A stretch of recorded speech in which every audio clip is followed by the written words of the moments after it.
NPS वात्सल्य क्या है? एनपीएस वात्सल्य आपने काफी सुना होगा एनपीएस वात्सल्य के बारे में कि आप अपने बच्चों के लिए अपना एक पेंशन प्लान शुरू करा सकते हैं, एनपीएस शुरू करा सकते हैं आप उनके लिए और उनकी जिंदगी में काम आ जाएगा। हम लोग इस डिटेल वीडियो में डिस्कस करने वाले एनपीएस वात्सल्य के बारे में, उसका यूज क्या है, मेरी राय क्या है उसमें।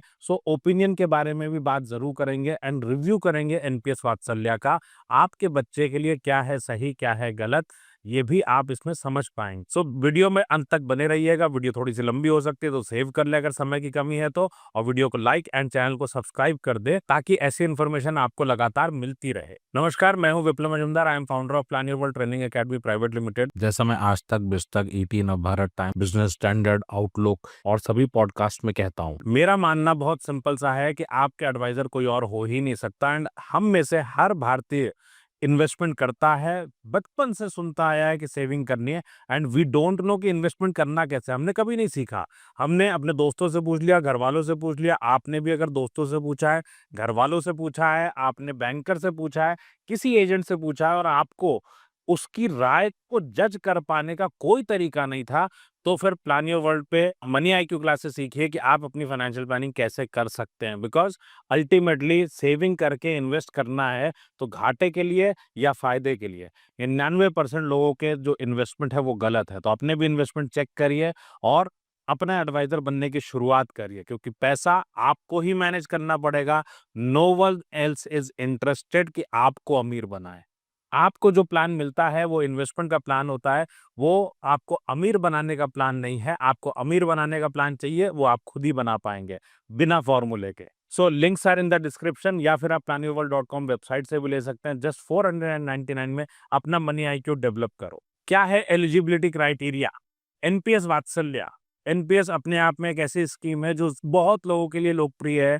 लोग चाहते हैं इसके अंदर इन्वेस्ट करना। आखिर बुढ़ापे का सवाल है, हमें पता तो है नहीं कि हमारे बुढ़ापे में रिटायरमेंट की प्लानिंग कैसे करनी है, लेकिन समझ में आता है कि हाँ ठीक है, कोई प्रोडक्ट मिल रहा है तो चलो ले लो। ठीक।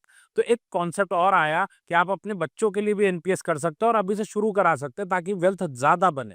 तो आपकी एलिजिबिलिटी क्राइटेरिया की अगर बात करूं तो कोई भी माइनर भारतीय वो इसको शुरू कर सकते हैं। कोई भी एज हो, 18 से नीचे की एज हो, आप एनपीएस वात्सल्य में एंट्री ले सकते हैं। दूसरा पॉइंट आता है इसका ऑपरेशनल फ्रेमवर्क क्या है, कौन पैसा दे पाएगा, किस तरह से आप इसमें करने वाले हो। मुझे जो चीज लगी इसके अंदर, हमने पूरा डेटा लिया। हमने ये फॉर्मेट पूरा पीडीएफ है जो कि हमने एनपीएस की वेबसाइट से ही लिया। और उसके बाद अगर मैं ऑपरेशनल फ्रेमवर्क की बात करूं तो 18 साल का जब तक आपका बच्चा नहीं होता, आपको इसमें पैसे जमा कराना है, आप ही करा सकते हैं। कोई भी लीगल जो पेरेंट्स हैं वो करा सकते हैं। जो मुझे कुछ चीजें इसके अंदर में अटपटी लगी, मैं उसके ऊपर भी आऊंगा। बट पहले ये समझ लें, आप अगर आपके अपना बच्चा है आप कर सकते हैं, आपने किसी को अडॉप्ट किया है आप उसके लिए भी कर सकते हैं। अगर माता पिता की मृत्यु हो जाती है तो जो उनके लीगली जो उसके बाद उनके पेरेंट्स होंगे वो उसमें कॉन्ट्रीब्यूशंस कर सकते हैं।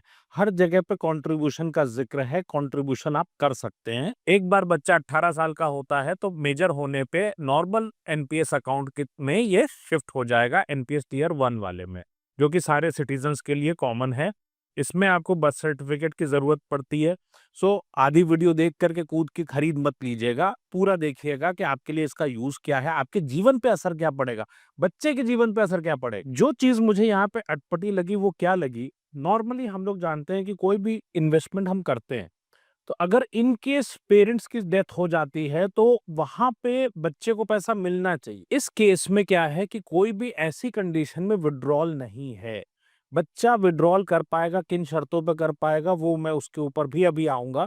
बट पॉइंट इज कि अगर डेथ हो जाती है तो नेक्स्ट जो पेरेंट्स होंगे वही इसको देख पाएंगे, वही इनमें इन्वेस्ट कर पाएंगे। बट प्री मेच्योर विड्रॉल का कोई फैसिलिटी नहीं है। कॉन्ट्रीब्यूशन इसमें कितने किए जा सकते हैं, कितने पैसे आप इसमें लगा सकते हैं, तो 1,000 रुपए साल मिनिमम आपको इसमें इन्वेस्ट करना पड़ेगा, जिसका कोई मतलब नहीं है। ये मिनिमम अकाउंट को एक्टिव रखने के लिए 1,000 रुपए साल का इसमें बनता है। पैसा आप इसके ऊपर जितना चाहें उतना पैसा लगा सकते हैं एनपीएस में। सुनने में बहुत अट्रैक्टिव लगता है, आगे भी देखते हैं। अब जब इन्वेस्टमेंट की बात आती है तो इन्वेस्टमेंट इसमें कैसे होता है, जो आपके पास फंड्स अवेलेबल है अलग अलग, आप उन पे कर सकते हैं। इसमें ऑटो मोड है, इसमें आप एक्टिव मोड ले सकते हैं। सो अगर कोई इसके अंदर में जा रहा है तो एक्टिव मोड में 75% की आपकी इक्विटी हो जाती है। सो इक्विटी आप ले सकते हैं उसके अंदर। अलग अलग चूंकि फंड हाउसेज हैं, तो जो फंड हाउसेज आप इक्विटी के लेना चाहें वो आप ले सकते हैं। कॉन्ट्रीब्यूशंस जो आपके जाएंगे, जो मोड आप सिलेक्ट करेंगे उसके अकॉर्डिंग वहां पे आपका इन्वेस्टमेंट होने वाला है। सो अगर आपने इसमें इन्वेस्टमेंट कर दिया है तो आपके लिए उपाय क्या बनता है कि अगर लंबे समय के लिए पैसा है चूंकि, सो एक्टिव मोड में जाके आप उसमें मैक्सिमम इक्विटी स्विच कर सकते हैं ताकि पैसे में ग्रोथ आपको मिल पाए। सो इम्पॉर्टेंट फैक्टर क्या है कि मेरे पास जो ऑप्शंस हैं वो ऑप्शंस में maximum I can invest up to 75% in equity. ये बात एकदम क्लियर है और इसको ध्यान में रखने की जरूरत है। आप मैक्सिमम जो पैसा लगा पाएंगे इट विल बी 75% इक्विटी। लंबे समय का पैसा है, सो क्या फर्क पड़ेगा हमें, 25% पैसा आपका नॉर्मली बॉन्ड्स में आपका रहेगा। सो इस तरीके का स्ट्रक्चर है, ये आपको इन्वेस्टमेंट का जो उपाय देगा, इक्विटी 75 एंड डेट इज 25। अब अगर इसको मैं म्यूचुअल फंड से कंपेयर करूं तो वहां पे you can go up to 100% equity. आपका मन है स्मॉल कैप, आपका मन है लार्ज कैप, आप ले सकते हैं उसके अंदर में। स्मॉल कैप की चॉइसेस यहाँ पे आपको नहीं मिलेंगी by default. So important factor क्या आता है कि मुझे अगर इन्वेस्टमेंट करना है तो बच्चे के कितना काम आएगा। सो यहाँ पे एक इम्पोर्टेंट चीज क्या आ जाती है, एग्जिट क्या से मिलेगा, विड्रॉल कैसे मिलेगा।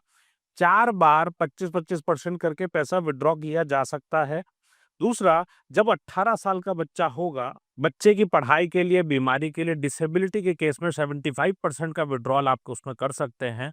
और मिनिमम 3 साल के ऑपरेशंस के बाद आप अपना कंट्रीब्यूशन से 25% निकाल सकते हैं। आपने अगर जमा किया है बच्चे के लिए, you can withdraw it, but हर बार आपको डिक्लेरेशन देना पड़ेगा। मैक्सिमम आप 3 बार विड्रॉ कर सकते हैं रिटर्न्स को छोड़ के। आप सिर्फ और सिर्फ कैपिटल का अमाउंट जो आपने कंट्रीब्यूट किया है वो आप विड्रॉ कर सकते हैं इस पर से। अगर माइनर की डेथ हो जाती है, जो सब्सक्राइबर है बच्चा, अल्टीमेटली बेनिफिशियरी बच्चा, अगर डेथ हो जाती है तो पेरेंट्स को पैसा मिल जाएगा। लेकिन अगर पेरेंट्स की डेथ होती है तो बच्चे का जो लीगल पेरेंट्स होंगे वो फिर इसमें कंट्रीब्यूटर होंगे। इसको ध्यान में रखिएगा। दूसरा फैक्टर यहाँ पे ये आ जाता है कि पेरेंट्स की डेथ के केस में बच्चे को पैसा नहीं मिल रहा है पूरा, और 18 के बाद ये पैसा पूरा पूरा बच्चे के कंट्रोल में आ जाएगा। 3 महीने के अंदर केवाईसी उनकी करनी होगी। अब बात आती है कि हमारे लिए क्या प्रोजेक्शंस हैं और बच्चे के लिए इसका यूज क्या है। आप एनपीएस की बात करें या बच्चे के लिए हम एक जब चाइल्ड प्लान की बात करते हैं, तो रिटायरमेंट एज अ कॉन्सेप्ट अगर मैं बात करूं तो रिटायरमेंट में मुझे क्या दिखता है कि मुझे बहुत लंबे समय के लिए पैसा रखने की जरूरत है। सो आइडियली अगर आप देखिए कि बच्चा अगर 10 साल का है, मन में आता है कि चलो 60 की उम्र तक पैसा बहुत अच्छा बन जाएगा। कितना बन जाएगा, कैसे बन जाएगा, इसके ऊपर एक छोटी सी बात करूं कि 75% इक्विटी है, 25% डेट है, और इतना लंबा पीरियड है विद लॉक इन, तो why should I use this product. क्योंकि ये मेरी लाइफ में कितना फिट हो पाता है। अगर as a financial planner, as a certified financial planner मैं इस बात को बोलूं तो बच्चे के लिए मुझे ऐसे प्लान की शायद जरूरत है जिसमें कि मुझे खुल करके पैसा लगाने की फ्रीडम मिले, मैं जब चाहूं विड्रॉ कर सकूं अगर मुझे जरूरत पड़े तो, बच्चे के लिए। सो ये एक फ्लेक्सिबिलिटी हमारी होनी चाहिए इसके अंदर। दूसरा, अगर रिटायरमेंट की मैटर आ रहा है तो बच्चे को खुद सेव करके पैसा डालने की जरूरत है। सो हमें जरूरत कब पड़ती है बच्चे के लिए, सो नंबर वन अगर मैं बात करूं तो मुझे जरूरत पड़ेगी 18 से 23 की उम्र के बीच में, एक बड़े पैसे की जरूरत पड़ने वाली है। उस टाइम पे मेरे लिए म्यूचुअल फंड ज्यादा फ्लेक्सिबिलिटी देता है इसकी तुलना में। हाँ, जो लोग अपना पैसा मैनेज नहीं कर सकते, जिनको किसी ना किसी पर डिपेंड रहना, उनके लिए बेटर है। जो ऑप्शन मिलता है ले लीजिए। इन्वेस्ट ना करने से तो इन्वेस्ट करना बेहतर है, क्योंकि इन्वेस्ट ना करके पैसा अगर खत्म हो जाता है, उड़ जाता है आपकी सेविंग्स, तो वो कहीं से भी आइडियल नहीं है। बट अगर किसी को ये आता है पैसा मैनेज करना, देन ये बहुत ज्यादा रिक्वायर्ड नहीं है ये चीज। दूसरी बात क्या आती है, मैं कैलकुलेटर के माध्यम से आपको दिखाता हूं कि क्या फर्क पड़ेगा बच्चे के लिए, क्योंकि हम इन्वेस्टमेंट करते हैं तो किसके लिए कर रहे हैं, अल्टीमेटली तो बच्चे के लिए कर रहे हैं। तो आइए हम कैलकुलेटर पे चलते हैं। अब ये हमारा एक वेल्थ कैलकुलेटर है। आप अगर देखें कि मैंने यहाँ पे मान लीजिए मैंने ईयरली यहाँ पे 1 लाख रुपए जमा कराया, और मैं इस इन्वेस्टमेंट को कर रहा हूँ मान लेते हैं 18 ईयर्स के लिए, and if my return is से फॉर 10%, क्योंकि मैं पूरा इक्विटी नहीं ले सकता खुल करके, देन क्या हो रहा है मेरी लाइफ में। अगर मैं इनकम टैक्स ज़ीरो हो जाएगा इस केस में, अभी ये लेके चलते हैं। अगर हमारी ये सिचुएशन रही कि 10% का मुझे रिटर्न आ रहा है और मेरा 18 लाख मैंने जमा करा दिया है, महँगाई के साथ इसकी वैल्यू है 36 लाख रुपीज़, मुझे मिल रहा है 50 लाख यहाँ पे। जो लोग एफडी करते हैं, हाँ, ये डिपेंड करता है कि आपने यहाँ पे कौन-सा फंड लिया। आपने अगर 75% इक्विटी ली है, तब ये है। अगर आपने इसी को बॉन्ड्स में लिया है पूरा-पूरा जो सेफ्टी की बात करते हैं, तो उस कंडीशन में this amount will be 36 lakh only, रफली इसकी बात कर रहा हूँ। अगर इसी चीज़ को मैं बाहर करूँ और मैं इसमें 12% का रिटर्न लेता हूँ, तो अमाउंट इज 62 लैक्स।